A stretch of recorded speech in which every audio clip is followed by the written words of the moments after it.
Hi everyone, কেমন আছো সবাই? আশা করি সবাই ভালোই আছো। আমি আজকে চলে এসেছি স্পাইস আপে। আমি একটা জনপ্রিয় রেসিপি নিয়ে আজকে এসেছি, সেটা হলো চিলি চিকেন। এটা ছোট বড় সকলেরই পছন্দের। তোমরা প্লিজ ভিডিওটি শেষ পর্যন্ত দেখো, আর আমার নিত্য নতুন রেসিপি পাওয়ার জন্য চ্যানেলটি প্লিজ লাইক এবং সাবস্ক্রাইব করো। চলো তাহলে সময় নষ্ট না করে দেখে নেওয়া যাক। আমি এখানে 500 গ্রাম থাই বোনলেস চিকেন নিয়ে নিয়েছি। তোমরা বেস্ট পিস নিয়ে নিতে পারো, তাতে কোনো অসুবিধা নেই, তবে থাই খেতে বেশি ভালো হয়। নিয়ে নিয়েছি জিঞ্জার আর garlic powder, salt, dark soya sauce, cornflour, vinegar, green chilli sauce, grated garlic, grated ginger, tomato ketchup, sesame oil. এটা অপশনাল, তোমরা সাদা তেলও ইউজ করতে পারো, তাতে কোনো অসুবিধে নেই। শেজওয়ান চাটনি নিয়েছি এখানে আমি, এটাও optional. Green bell pepper, onion আর গ্রিন চিলি। আমি এখানে গ্রিন বেল পেপার আর অনিয়নটা কিউব করে কেটে নিয়েছি। আচ্ছা, চলো তাহলে ম্যারিনেশনে যাওয়া যাক। এখানে আমি জিঞ্জার গার্লিক পাউডার নিয়েছি। তোমরা চাইলে গ্রেটেড জিঞ্জার আর গার্লিকও দিতে পারো, এটা অপশনাল, তবে জিঞ্জার গার্লিক পাউডারটা দিলে ভালো হয়। আমার হাতে ছিল তাই আমি দিয়ে দিলাম। এখানে আমি 1 টেবিল স্পুন, ছোটো চামচের 1 টেবিল স্পুন মতো নুন দিয়ে দিচ্ছি।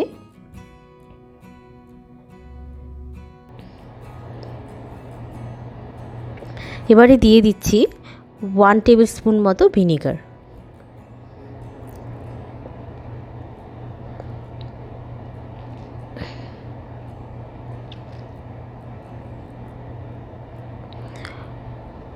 ওয়ান টেবিল স্পুন মতো ডার্ক সোয়া সসও দিয়ে দিচ্ছি। তোমরা লাইট সোয়া সসও ইউজ করতে পারো, এটা অপশনাল। এবার দিয়ে দিচ্ছি 3 to 4 টেবিল স্পুন মতো কর্নফ্লাওয়ার।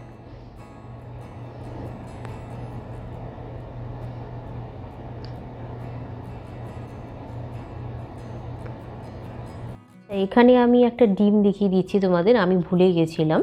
এটা আমি এখন ম্যারিনেশনে ইউজ করব। এটা ইউজ করলে অনেক ক্রিস্পি হয়, খেতে ভালো হয় এবং বাইন্ডিংটা ভালো হয়। তোমরাও পারলে ইউজ করো। আমি এখানে ডিমটা দিয়ে দিচ্ছি ম্যারিনেশনে।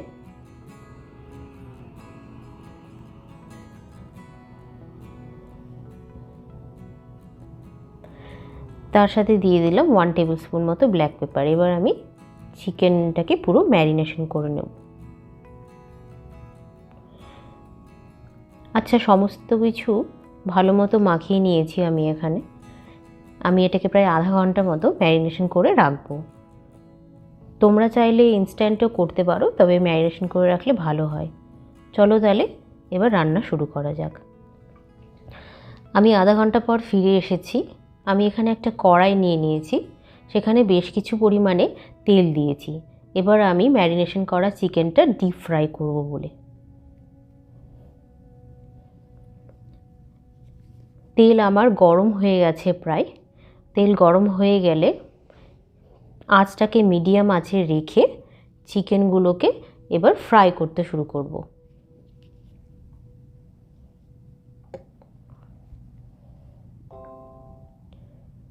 আমি একে একে করে সব চিকেনগুলো দিয়ে দিচ্ছি। আমি তোমাদের জানিয়ে রাখি যে আমি সমস্ত কিছুর মাপ তোমাদের ডেসক্রিপশন বক্সে দিয়ে দেব, তোমরা প্লিজ একবার চেক করে নিও। আমি এইভাবে উল্টে পাল্টে হালকা গোল্ডেন ব্রাউন করে সমস্ত চিকেনগুলো ভেজে নিয়ে সেকেন্ড চিকেনগুলো আবার দিয়ে দিলাম। দিয়ে এইভাবে আবার হালকা গোল্ডেন ফ্রাই করে ভেজে চিকেনগুলো তুলে নিচ্ছি। চিকেনটা অবশ্যই মিডিয়াম আঁচেই ভাজতে হবে, না হলে চিকেনটা কিন্তু ভেতর থেকে কাঁচা থেকে যাবে। এখানে আমি ভাজা তেলগুলো সরিয়ে দিয়ে প্রায় 1 টেবিল স্পুন মতো সেই ভাজা চিকেনের তেলগুলোই রেখে দিয়েছি, আর সাথে দিয়ে দিচ্ছি 2 টেবিল স্পুন মতো সেসেমি অয়েল। তোমরা চাইলে সাদা তেলটা ইউজ করতে পারো, আমি এখানে সেসেমি অয়েলটা দিয়ে দিচ্ছি।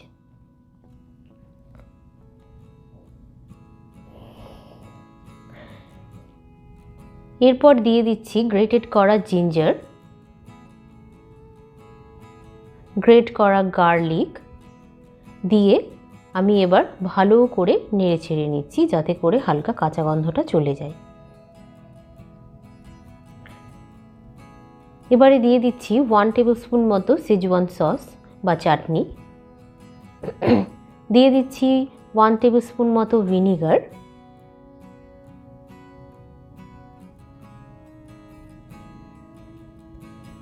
তারপর দিয়ে দিচ্ছি 1 table spoon dark soya sauce,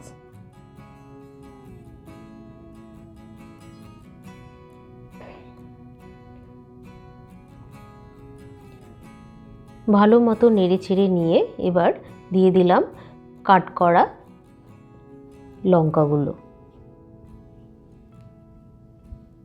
হালকা নেড়ে নিয়ে এবার আমি ক্যাপসিকাম বা গ্রিন বেল পেপারগুলো সব এর মধ্যে দিয়ে দিচ্ছি।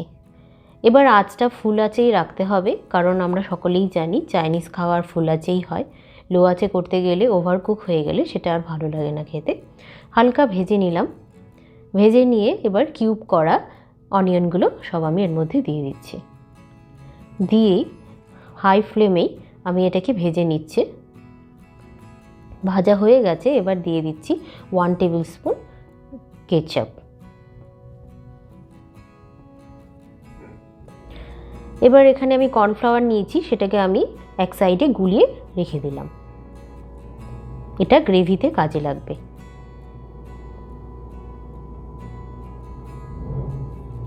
এবার ভেজে রাখা চিকেনগুলো এক এক করে আমি কড়াইতে দিয়ে দিলাম।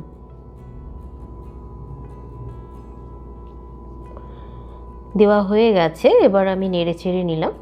নেওয়ার পর 1 টেবিল স্পুন মতো গ্রিন চিলি সস আমি এর মধ্যে দিয়ে দিচ্ছি।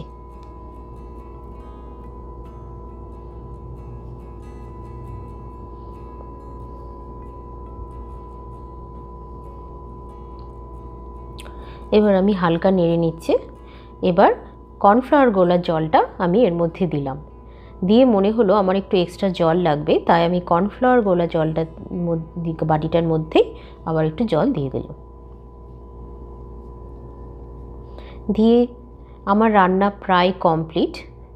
এবার আমি দিয়ে দেবো এর মধ্যে 1 টেবিল স্পুন নুন, আর নেড়ে নিয়ে হালকা এরই সাথে দিয়ে দিচ্ছি 1 টেবিল স্পুন মতো চিনি। চিনিটা অপশনাল, তবে চিনি একটু চাইনিজ খাবারে ভালোই যায়। যারা চিনি অ্যাভয়েড করতে চাইছেন অ্যাভয়েড করতেই পারেন। ব্যাস, এবার আমার রান্না রেডি। তাহলে চলুন আমি একটু আপনাদের সার্ভ করে দেখাই। এখানে আমি চিকেনটা সেসামি সিড দিয়ে গার্নিশ করে দেখিয়েছি, আর আমি আমার বাড়িতে কিছু সবজি ছিল তা দিয়ে আপনাদের একটা ফ্রাইড রাইস বানিয়ে সার্ভ করে দেখালাম। আপনারা নিজেরাও এটা ট্রাই করুন। আপনাদের অসংখ্য ধন্যবাদ এই ভিডিওটি শেষ পর্যন্ত দেখার জন্য।